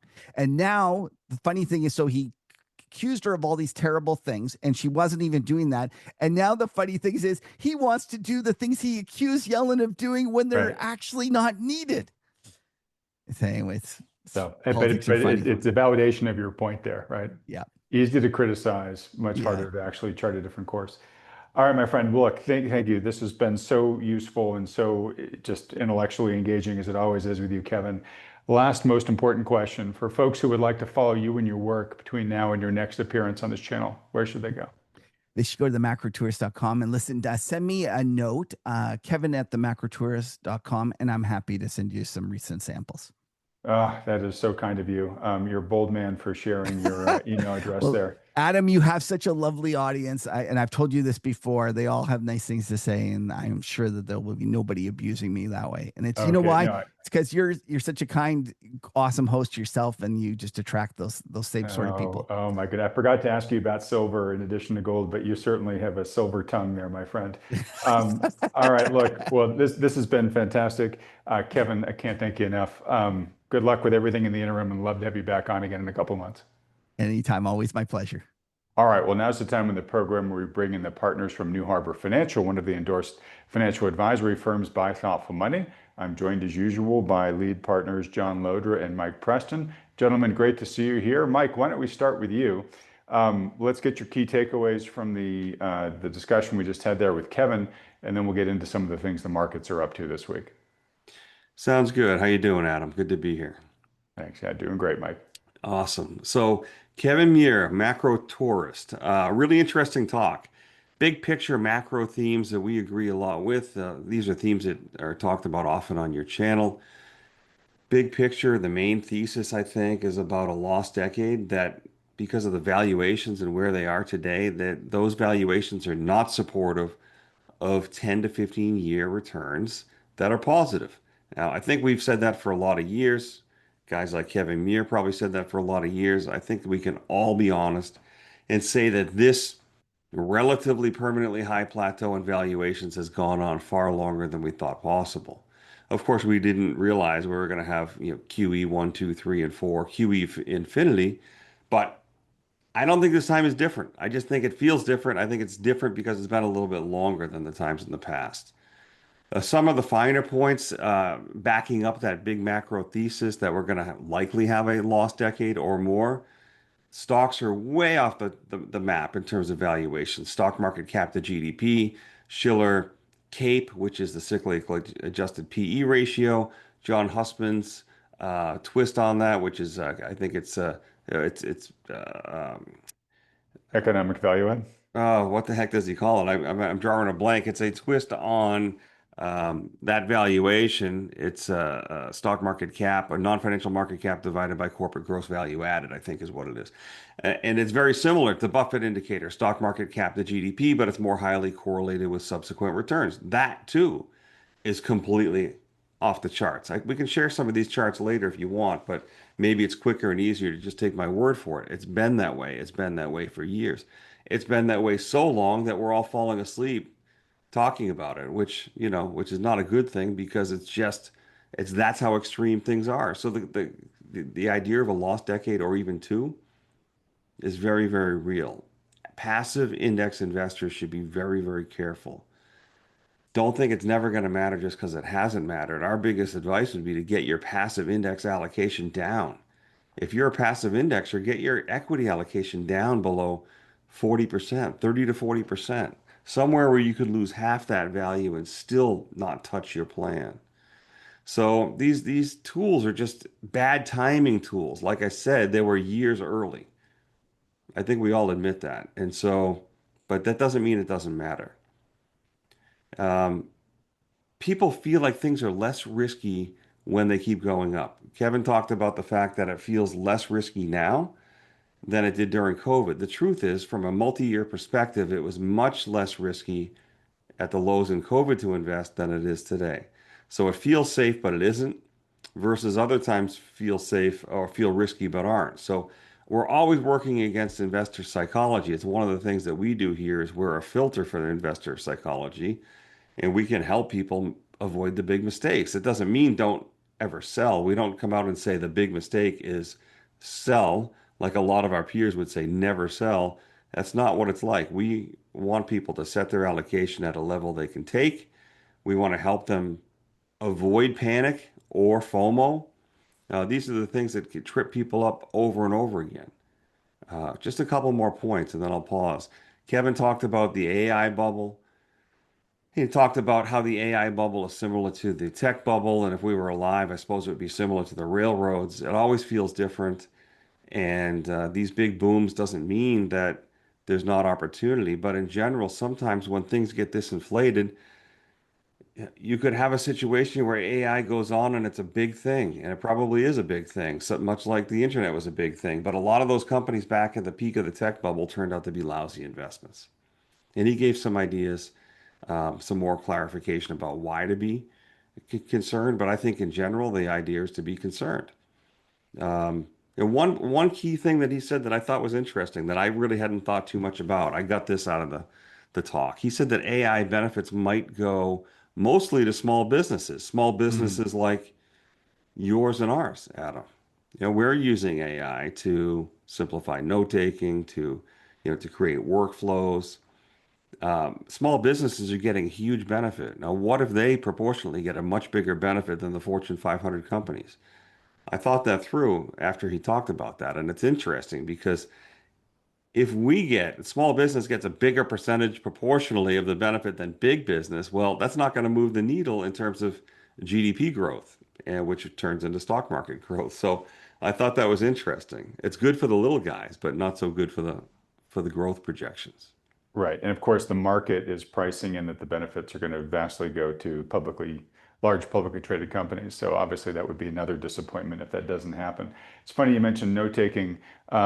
This video is going to feature the first sort of sponsorship table read that I've ever done for Thoughtful Money. And it will have already run before the time we get to this part of the video. And it is for a company called Plod that really is all about sort of intelligent note taking. So it's funny that you mentioned that as your use case there at New Harbor. Okay, so Kevin said, kind of wrapping all the issues up that you talked about, he said, "Hey, look, I think this is a time to be defensive. Even though the market is, punch drunk on speculation right now, with the SpaceX IPO, being a great example of that, and maybe that'll mark the zenith of the speculation. We don't know yet." But obviously, right now, the market can't seem to get enough risk. Kevin is definitely going the other direction. It's just saying, hey, this is a time to get defensive. Now, you said, hey, if you're a passive investor here, this is a time to really start maybe lightening up on equity exposure. I'm curious, at New Harbor, and now you guys already have a reduced equity exposure. You have had a healthy skepticism for valuations and where the market is. But compared to last week or the week before, you guys aren't tightening the reins or battening the hatches down yet at this point any more than you already have, correct? Or do you have anything new to report? No, not right now, Adam. And that is a bit of an art and a science. It's not easy. Like you say, number one, we ratchet down the equity exposure because the macro environment is obscene. It has been for years. So we were at 48% equity. And actually last week or maybe 2 weeks ago, we pushed 2% more in. So we're at 50% equity, which is pretty much max for us. Now, I will say that the indicators that we follow, and there's a number of them, have been really whippy. They've been reversing up, they've been reversing down, they give mixed signals. A couple of weeks ago, we were about as bullish as we could get in terms of our system. And because of that, we added on another small equity slice, a couple percent. And we did that in regional banks. One good thing we're seeing is we're starting to see the breadth widen out. We're starting to see banks, regional banks in particular, outperform. Biotech is actually breaking out over the last couple of days.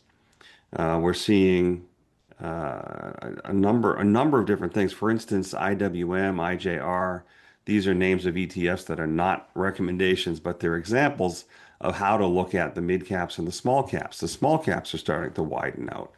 We haven't seen real wide broadening yet, but again, small caps, banks, even home builders. Home builders are up 5% today.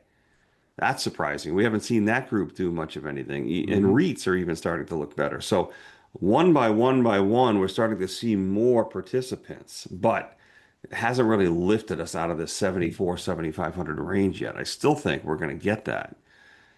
So we're about as invested as we can be. We're trying to be in the strongest sectors.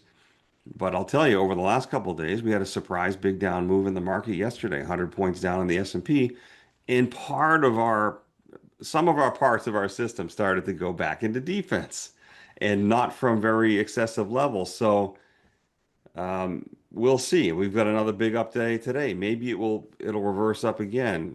We'll see. We're getting really whippy signals is the bottom line. But no, we have not started taking any stock, mental stops. We've not started to take equity off yet, nor have we added index options or index puts to protect quite yet.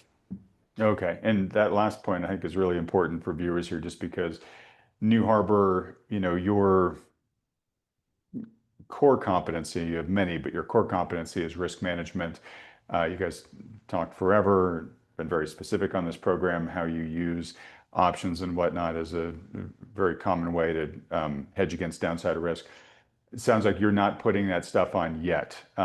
So the guys who are normally nervously looking at the exit aren't moving towards it yet. Now, it doesn't mean that can't change in a week or two. It'll all depend on what the markets do.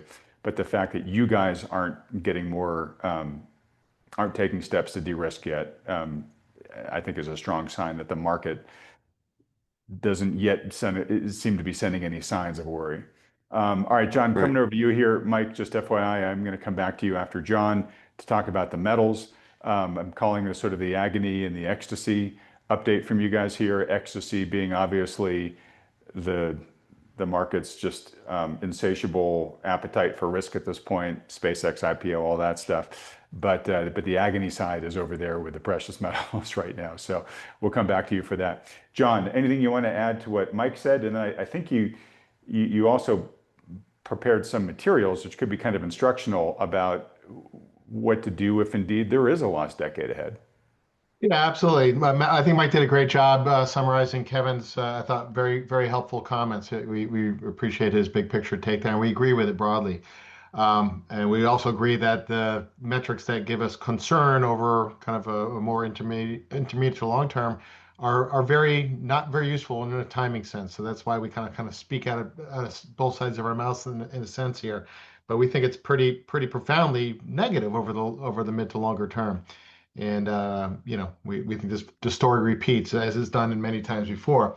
So maybe just to kind of put this in, this is a chart I've shared before, but I'm going to share it again because it just reminds us that this is not an idea that is hatched out of thin air. This is a chart that GMO put together, Grantham Mayo Van Arterloo, and this is looking at a 60-40 stock bond portfolio. So even a 60-40 portfolio can have lost decades. And this is a chart they put together, and it shows the real return after inflation adjusted return of a 60-40 portfolio going back to 1900 right through, in this case, it was done through, I guess, September 30th of 25.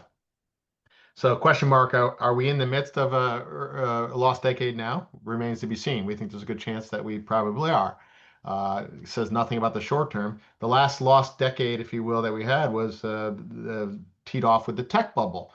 And I'll remind folks that the tech bubble didn't end without a bang. The NASDAQ, the broad index itself, I'm not talking about individual stocks, the broad index itself was up 80%, over 80% from October of 99 through the market peak in March of 2000. What are we talking? 5 months there. The index was up 80%.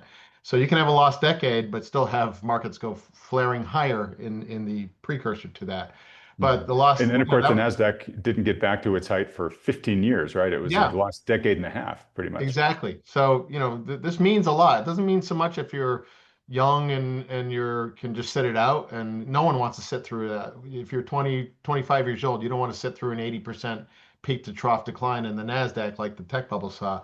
But folks like we serve that have worked hard to save retirement nest eggs, this is for all the marbles, as they say, right? So the last decade, and I'm going to show a little example here why this matters so much using the actual returns that started from the year 2000. If you were unlucky enough to retire in the year 2000 and you had a financial plan that said you were going to be okay, but then you suffered the kind of returns that started from the peak in 2000, it was a bad scenario for a lot of people. So I'm going to shift gears here and pull up Hey, another. real quick, just put that chart back up for one Sure. second. I just want to underscore a point that I've made a few times recently with this chart in my mind. So add up the years from 1900 to 2000, all right, 100 years. Then add up the number of those years that were spent in those bear markets, those Yep. prolonged bear markets, right? I think it's something like 60 plus years of bear markets, 40 years of bull markets.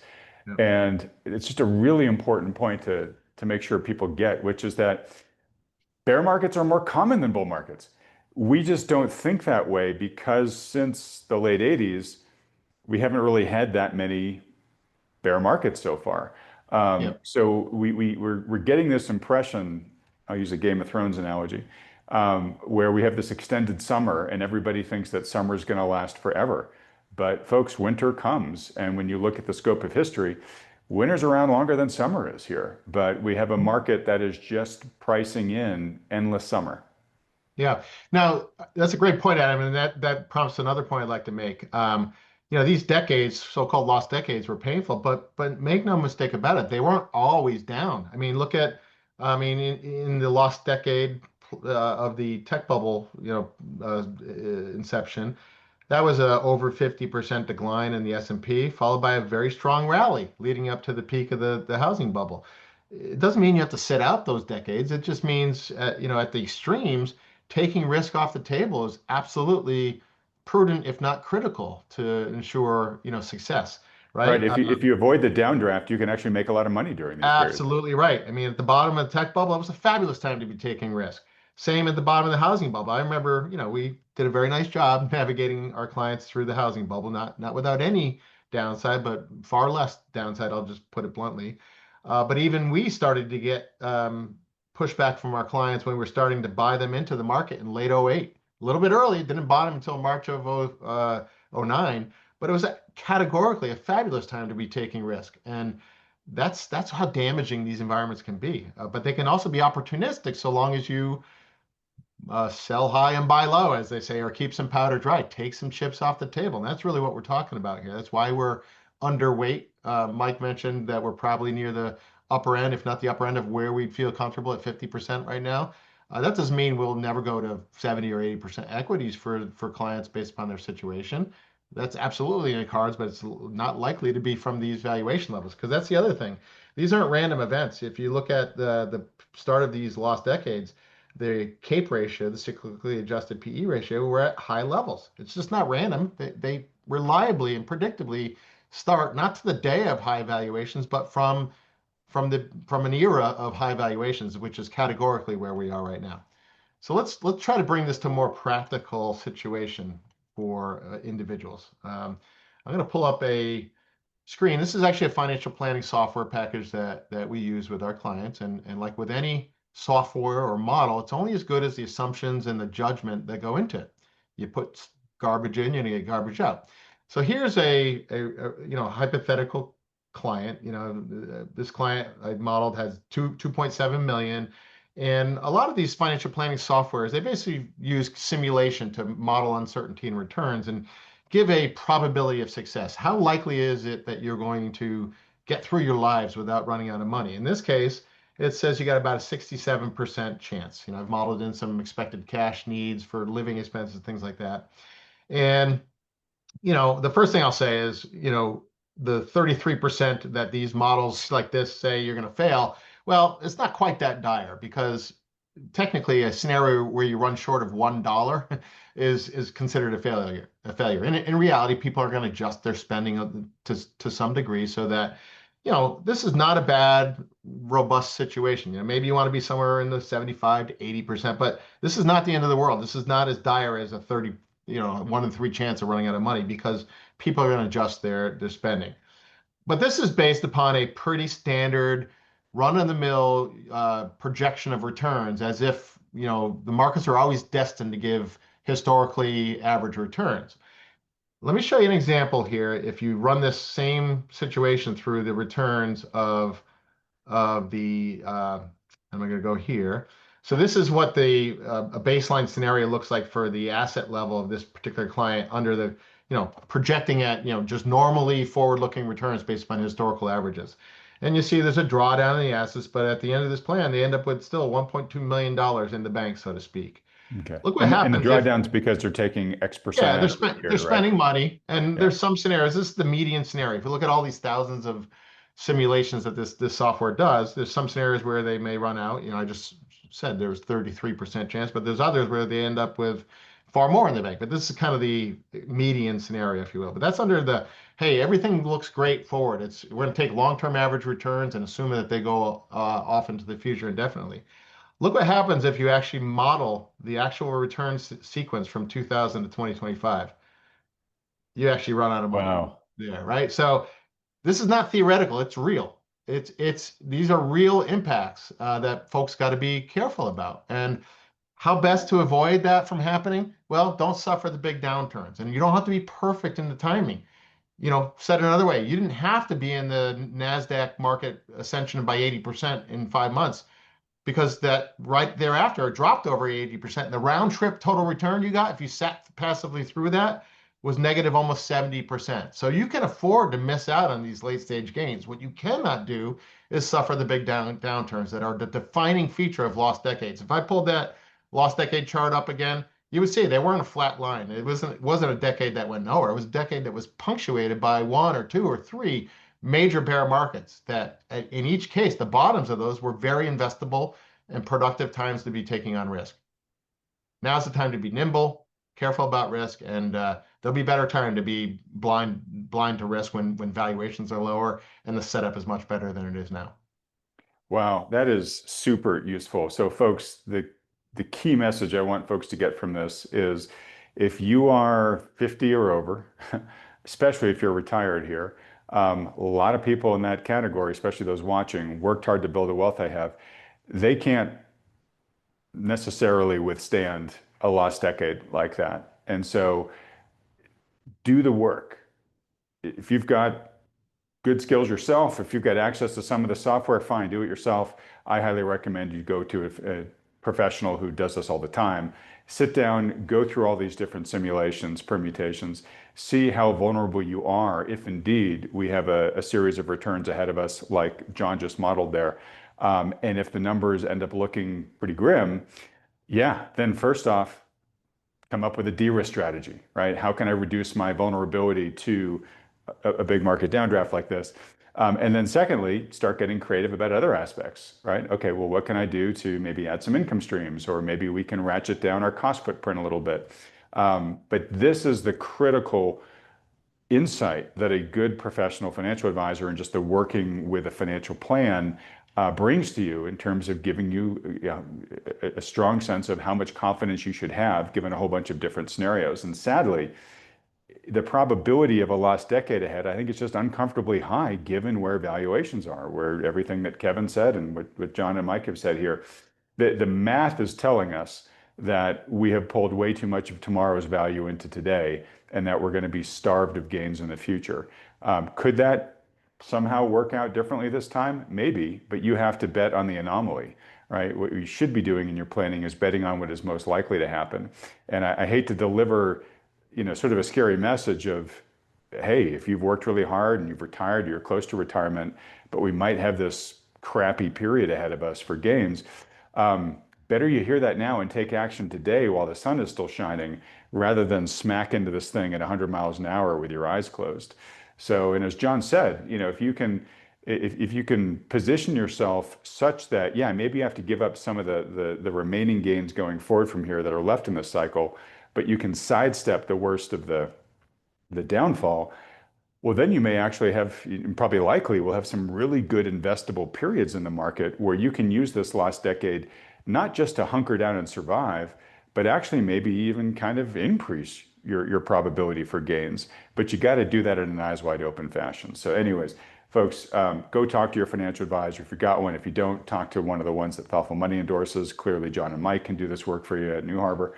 But don't just walk into this with your eyes closed. How's that for a public service announcement for your profession, John? Well, very humbling, Adam. We truly care about what we hopefully can help do for clients and create outcomes. But thank you for the kind words there. Well, no, I mean, again, this is something I feel really to me, there are things in life that are just no-brainers, right?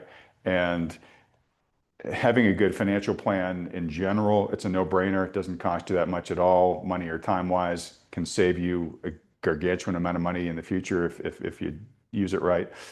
But at a time like right now, where there are the valuation risks that we talk about all the time and our guests talk about, to not do this to me just seems like a crime to your future prosperity and those that are depending on you. So, okay, rant over.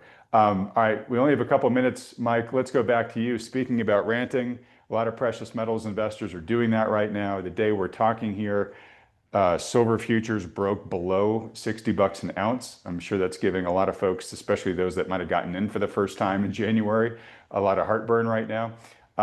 One of the questions I've been asking you over the past weeks as you've been pulling up your charts is sort of like, when do you start getting worried that instead of the break out to the upside you were hoping for in this complex, we might be seeing the opposite? And with that, how worried are you right now?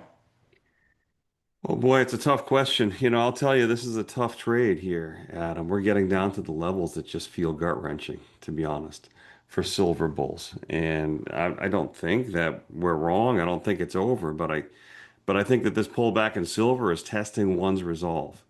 And you have to get down to a level, I think, where you can just hold that position. We're talking to a lot of clients, and thankfully, most of them are not overexposed. We've long suggested 5 to 10% bullion, and we've got 10% in our model right now in the mining in the bullion sleeve.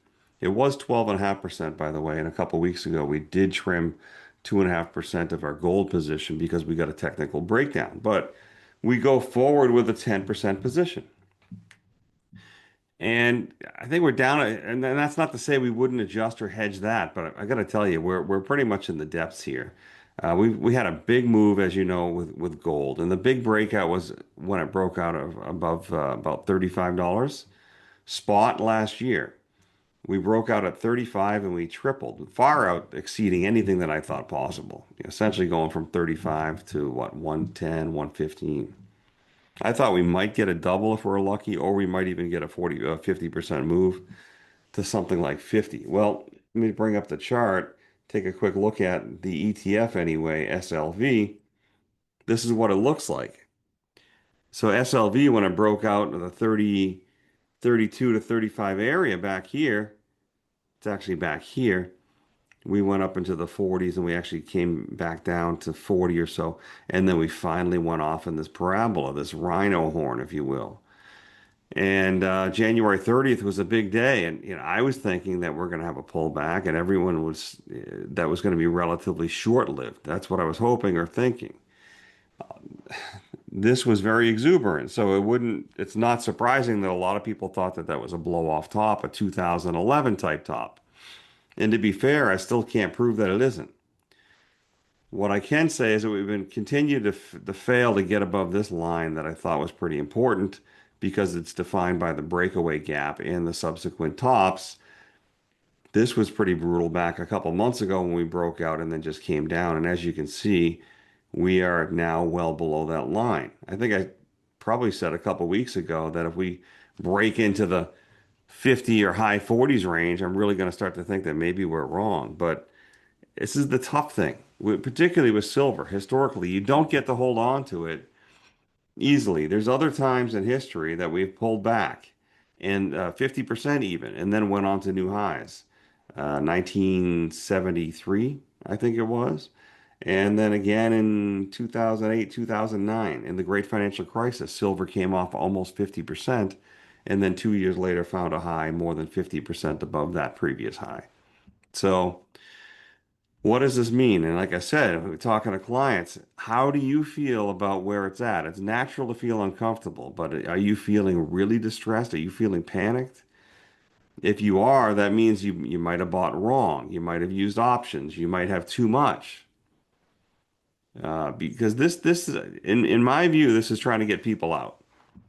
But if we really put this in perspective, we broke out at 30 to 35 on this ETF last year. We tripled and gave back half of that move. So we went from 35 to 53. Still a 50% gain. It doesn't feel good, but that's about, in my opinion, about as deep as it can get without invalidating the whole thing. If this ETF comes down into the 40s, 40-ish, then that would retrace the whole move.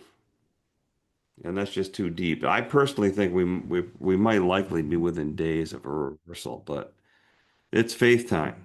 And I know you had on, or you recently interviewed, I think, Andy Schechtman. I'd be interested to see what you guys talked about. Because the truth is, nobody knows for sure. And we have our biases and our beliefs. And even at points like this, you need some kind of conviction. As long as you're at the right allocation and you believe what you believe, then have conviction and let it work out. Because otherwise, you're just going to get shaken out at the wrong time. Yeah. And so, yeah, so I recorded with Andy right before coming on here to record with you guys. And like you, he's sort of saying, hey, yeah, these are the times that test our souls as precious metals investors. And he said, look, this has gotten a little bit lower than I thought it was going to get. He had a hard time seeing it getting too much lower. He didn't use your words, Mike, about we could be within days of the bottom, but the vibe I got from him was probably something similar. He does think that what's going on right now is a process that's probably being designed to shake out, basically every hand possible before a reversal. So we'll see. The thing that I asked Andy that kind of gives me the most hope here is, Andy's been in the business forever. I mean, since he saw the 80 blow-off spike and crash. He saw the 2011 blow-off spike and crash. He's now seeing this one. And the thing that gives him the most confidence is that COMEX deliveries are still off the charts. He said that so far in 2026, he's pretty sure that we've seen more deliveries in COMEX's history so far this year, only halfway through the year, than we've ever seen in any full year before, right? So there's still an incredibly voracious appetite for the physical metal. And it's at such volume in terms of the deliveries that he's like, I don't know who can absorb that kind of metal except for state actors, for countries, right? So he thinks there's still very much a big game underfoot by countries to hoover up as much actual physical supply as possible, and that they're taking advantage of these lower prices. They haven't slowed their buying down at all, given the price decrease here. So he thinks this is something that they're doing, anticipating that even higher prices are going to lie ahead. And I asked him, okay, so what did we see during the corrective activity after the spikes in 1980 and 2011? And he said, oh, we saw much lower interest in deliveries, much lower demand, right? So what's different this time is the demand. And so that's giving me some optimism to kind of ride this out, which is, hey, as long as there's somebody or a bunch of somebody's out there still buying hand over fist in the physical market, I think that bodes well for the future. But, no guarantees.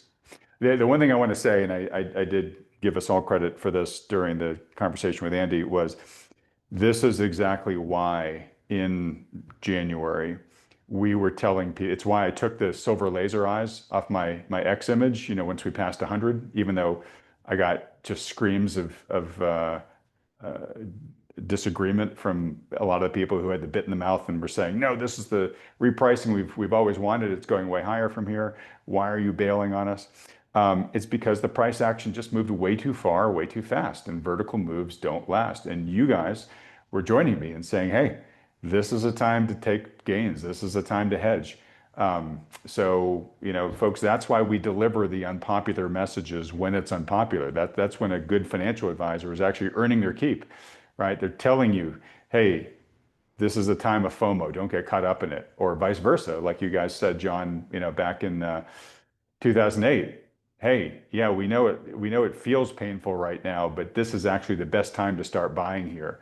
And so, kudos to you guys. So I just want to reflect back on you that you were saying the right things at the right time. Thanks, Adam. I don't. I know that we're not perfect, and I can't really recall saying, "Well, hey, you should sell back there," because I could tell you that we didn't No, you were. I foresee. know for absolutely sure. No, but you were saying, look, this is the time to take some of those gains and to start doing some of the things that are on your life plan, right? You were like, do that kitchen remodel, take that trip.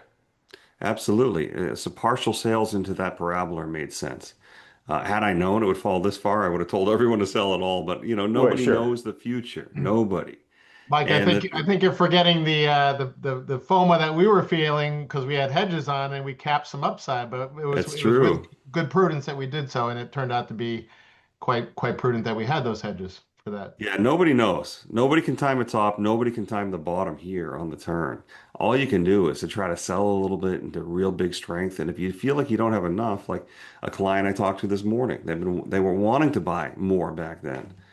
And I said, it's getting really frothy. Don't do it. And today I Yeah. said, now's the time to add if you Yeah, really still want exactly. to. Yeah, rather than buy when it's at 115 and you're hoping for higher, right? You buy now at 58, right? Yeah. And it's not going to be perfect because that person and many of our clients have a big pile up there that's now down here. But it's all about not being perfect. Just do the best you can and be aware of your own psychological biases. It's something that we've spent a career practicing and understanding how to apply that to our clients. The market will try to find every weakness that you have Right. and hurt you. So Don't let it. just on that, so what I do is I just have a programmatic dollar cost averaging buying program. And for me, that takes all my emotion out of it, right? Because I don't have to think about it. It just happens in the background. And when I do think about it, yeah, I mean, I look at how much my overall holdings have fallen and it feels terrible, right? But as those individual, twice monthly purchases get made, like clockwork, I just think, okay, but at least part of me is using this downturn to my advantage, right? I'm buying in at better and better basis with the money I'm dollar cost averaging in, and at some point in the future, that's going to benefit me. I'm going to look back and I'm going to be glad that prices were this low and that I was buying in at that point in time.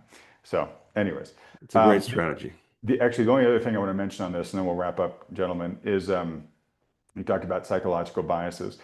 I mention this from time to time, but I'm going to reiterate it because this is a really great moment that's demonstrating it, which is, humans are, we're not rational beings, we're rationalizing beings, right? We have emotions. It's our emotions that usually get us in trouble, especially around investing. And understanding those emotions and getting them under control obviously gives you a big edge as an investor. And a key thing to understand is prospect theory. This is what Daniel Kahneman, behavioral economist, author of the best-selling book, Thinking Fast and Slow. This is what he actually won his Nobel Prize in economics for. And one of the things that prospect theory reveals is that people emotionally experience the pain of a loss twice as much as they appreciate the joy of a gain.